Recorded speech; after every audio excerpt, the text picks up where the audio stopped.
ಎಲ್ರಿಗೂ ನಮಸ್ಕಾರ. ನಮ್ಮ ಅರಮನೆ ಕಲೆಕ್ಷನ್ ನೂತನ ಬಟ್ಟೆ ಅಂಗಡಿಗೆ ನಿಮಗೆಲ್ಲ ಪ್ರೀತಿಯ ಸ್ವಾಗತ.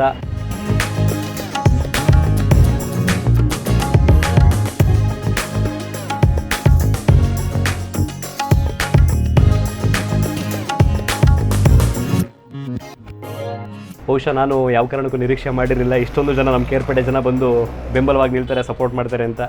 ನಾನು ಅಂದ್ಕೊಂಡಿದ್ದೆ ಒಂದು 200-300 ಜನ ಬರ್ಬೋದು ಓಪನಿಂಗ್ಗೆ, ಅದರಲ್ಲಿ ವಿಶ್ ಮಾಡೋದಕ್ಕೆ ಒಂದು 100 ಜನ ಬರ್ಬೋದು, ಪರ್ಚೇಸ್ ಮಾಡೋದಕ್ಕೆ ಒಂದು 200 ಜನ ಬರ್ಬೋದು ಅಂತ. ಮೋರ್ ದೆನ್ ಏನಿಲ್ಲ ಅಂತಂದ್ರೆ ಒಂದು 600-700 ಜನ ಶಾಪಿಂಗ್ ಅಂತಲೇ ಬಂದಿದ್ದಾರೆ. ಜಾಸ್ತಿ ಆಗಿರುತ್ತೆ. ಬಟ್ ತುಂಬ ಬೇಜಾರಾಗಿದ್ದೇನು ಅಂತಂದರೆ ಪಾಪ ಅವ್ರು ಕೇಳ್ತಿರೋಂಥ ಕಲೆಕ್ಷನ್ನ ನಮ್ಮ ಕೆಲವು ಒದಗಿಸಿ ಕೊಡೋಕ್ಕಾಗ್ತಿಲ್ವಲ್ಲ ಅಂತ ಬೇಜಾರಾಗ್ತಿದೆ. ಅಂದರೆ ಈ ಥರ ಬೇಕಿತ್ತು, ಆ ಥರ ಬೇಕಿತ್ತು, ಎಷ್ಟೋ ಜನ ಕನಸು ಈ ಥರ ಜನರುಗಳನ್ನ ತುಂಬಿಸ್ಬೇಕು ಹೊಸ ಅಂಗಡಿ ಮಾಡಿದ್ರೆ ಅಂತ. ಬಟ್ ನಮ್ಗೆ ಆ ಕನಸು ಈಡೇರಿತು. ಬಟ್ ಅವ್ರು ಕೇಳಿದ್ದನ್ನು ತಲುಪಿಸೋದಕ್ಕಾಗಲಿಲ್ಲ. ಆ್ಯಕ್ಚುಲಿ ಏನಾಯಿತು ಅಂತಂದರೆ ಪ್ಲ್ಯಾನ್ ಇದ್ದಿದ್ದು ಮೆನ್ ಮಾಡಬೇಕು ಅಂತಲೇ ಇದ್ದಿದ್ದು ಕಂಪ್ಲೀಟಾಗಿ. ಬಟ್ ಸ್ಪೇಸ್ ಇದ್ದಿದ್ದರಿಂದ ಜೊತೆಗೆ ಒಂದಷ್ಟು ನನಗೆ ಎಲೆಕ್ಷನ್ ಟೈಮ್ನಲ್ಲಿ ಒಂದು ಮೈಂಡಲ್ಲಿ ಇದ್ದಿದ್ದರಿಂದ ಒಮ್ಮೆನ್ ಏನಾರು ಮಾಡಿ ಹಾಕ್ಸ್ಬೇಕು ಅನ್ನೋ ಒಂದು ಮೈಂಡ್ ಕೊನೆಗಳಿಗೆ ಬಂದಿದ್ದು. ಸೊ 3 ದಿನ ನಮ್ಗೆ ಅವಕಾಶ ಸಿಕ್ಕಿದ್ದು. ಹಾಗಾಗಿ 3 ದಿನ ಟೈಮಲ್ಲಿ ವುಮೆನ್ಸ್ ಬಟ್ಟೆಗಳನ್ನ ನಾವು ತುಂಬಿಸ್ತು ಒಂದು ಫ್ಲೋರ್ ಪೂರ್ತಿ. ತುಂಬ ಹಾಕ್ಸಿಲ್ಲ ನಾವು, ಏನು ಮೆನ್ ಹಾಕ್ಸಿದ್ದೀವಲ್ಲ ಅದರಲ್ಲಿ ಒಂದು 30% ಅಮೌಂಟ್ಗೆ ಅಷ್ಟೇ ನಾವು ವುಮೆನ್ ಬಟ್ಟೆಗಳು ಹಾಕ್ಸಿರೋದು. ಹಾಗಾಗಿ ಹೆಣ್ಮಕ್ಳು ಬಟ್ಟೆಗಳಿಗೆ ಅವ್ರು ಕೇಳಿದ ಬಟ್ಟೆಗಳನ್ನ ನಾವು ರೀಚ್ ಮಾಡೋಕ್ಕಾಗಿಲ್ಲ ಅವ್ರ ಎಕ್ಸ್ಪೆಕ್ಟೇಷನ್ಸ್ನ. ಖಂಡಿತವಾಗಿಯೂ ಇನ್ನು 2 ದಿನಗಳಲ್ಲಿ ನೀವು ಏನೇನು ಕೇಳಿದ್ರೆ ಆ ಬಟ್ಟೆಗಳೆಲ್ಲ ತರಿಸ್ಕೊಡ್ತೀವಿ. ಯುಗಾದಿ ಹಬ್ಬಕ್ಕೆ ಬೇಕಿರೋ ಬಟ್ಟೆ ಎಲ್ಲನೂ ನಮ್ಮ ಅರಮನೆ ಕಲೆಕ್ಷನಲ್ಲಿ ನಿಮಗೆ ಮಂಗಳವಾರ ದಿನ ಸಿಗುತ್ತೆ. ದಯವಿಟ್ಟು ಒಂದ್ಸಲ ಭೇಟಿ ಕೊಡಿ. ಆಮೇಲೆ ತುಂಬ ಜನ ಇನ್ನೂ ಕಮ್ಮಿ ಮಾಡಿ ಅಂತ ಬಾರ್ಗೇನ್ ಮಾಡ್ತಾಯಿದ್ದೀರಿ. ಅಷ್ಟೊಂದೆಲ್ಲ ಬಾರ್ಗೇನ್ ಮಾಡೋಕ್ಕೋರೆ ನಾನು ಬಾಡಿಗೆ ಕಟ್ಟೋದಕ್ಕೂ ಆಗಲ್ಲ, ಹಂಗಾಗ್ಬಿಡುತ್ತೆ. ಆಲ್ಮೋಸ್ಟು ಯೋಚನೆ ಮಾಡಿ MRPನಲ್ಲೇ ತುಂಬ ಕಮ್ಮಿ ಇಟ್ಬಿಟ್ಟಿದ್ದೀವಿ ನಿಮಗೆ. ಓಕೆ, ಫಸ್ಟ್ ಡೇ ಅಲ್ವಾ, ಒಂದು 3 ಮಂತ್ಸು ಕಂಪ್ಲೀಟಾಗಿ ಒಂದು ಆಫರ್ ಥರ ನಾವು ಮಾಡ್ತೀವಿ ನಿಮಗೆ. 3 ಮಂತ್ಸ್ ಆದಮೇಲೆ ನಾವು ಲಾಭ ಕಡೆ ಕೈ ಹಾಕೋಣ. ಅಲ್ಲಿವರೆಗೆ ಬಾಡಿಗೆ ಕಟ್ಕೊಂಡು ಹುಡುಗರುಗಳು ಸಂಬಳ ಸಾಕು, ನಮಗೇನೇನಿಲ್ಲ. ಇದರಿಂದ ದುಡ್ದು ನಾನು ಇದರಿಂದ ಏನೋ ಉಳಿಸಿ ಇದರಿಂದ ಏನೋ ಮಾಡಬೇಕು ಅನ್ನೋಂಥದ್ದು ನನಗೇನಿಲ್ಲ. ಬೇರೆ ಏನೇನೋ ಮಾಡ್ತಿರ್ತೀನಿ ಕೆಲಸ ಕಾರ್ಯಗಳು.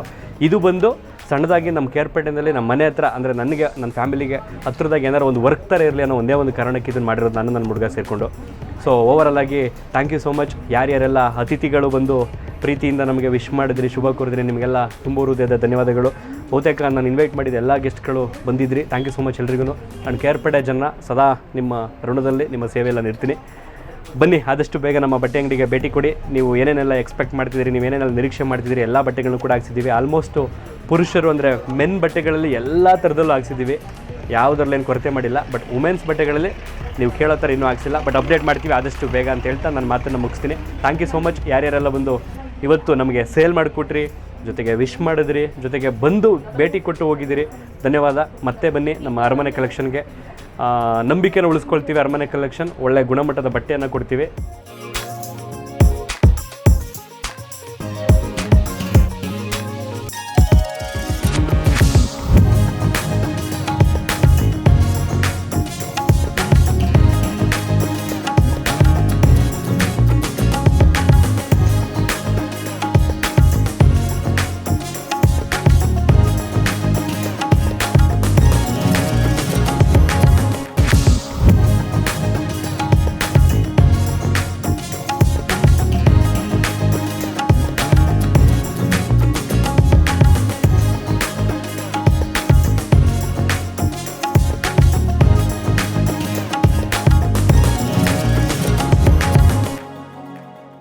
Thank you so much. ಎಲ್ಲರೂ ತುಂಬ ಸಪೋರ್ಟ್ ಮಾಡಿದ್ರಿ.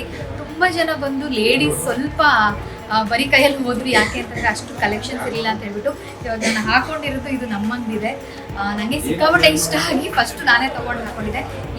ಈ ಪೀಸ್ ಎಷ್ಟು ತರಿಸಿದ್ವೋ ಅಷ್ಟು ಪೀಸು ಖಾಲಿ ಆಯಿತು. ತುಂಬ ಚೆನ್ನಾಗಿದೆ ಅಂತ ಹೇಳ್ಬಿಟ್ಟು ನಾನು ಗ್ಯಾರಂಟಿ ಕೊಡ್ತೀನಿ. ನಿಜವಾಗ್ಲೂ ಕ್ಲಾತ್ ತುಂಬ ಚೆನ್ನಾಗಿದೆ, ತುಂಬ ಚೆನ್ನಾಗಿರೋದು. ನಾನು ಬೇರೆ ಅಂಗಡಿಗೆ ಹೋದರೆ ಯಾವ ಥರ ಕೇಳಿ ಯಾವ ಥರ ಕ್ವಾಲಿಟಿ ನೋಡ್ತೀನೋ ಅದೇ ಥರ ನಮ್ಮ ಅಂಗಡಿಲಿ ಹಾಕ್ಸಿರೋದು. ಬನ್ನಿ, ಒಂದ್ಸಲ ವಿಸಿಟ್ ಮಾಡಿ, ನಿಮ್ಗೆ ಇಷ್ಟ ಆದರೆ ತಗೊಳ್ಳಿ. Thank you.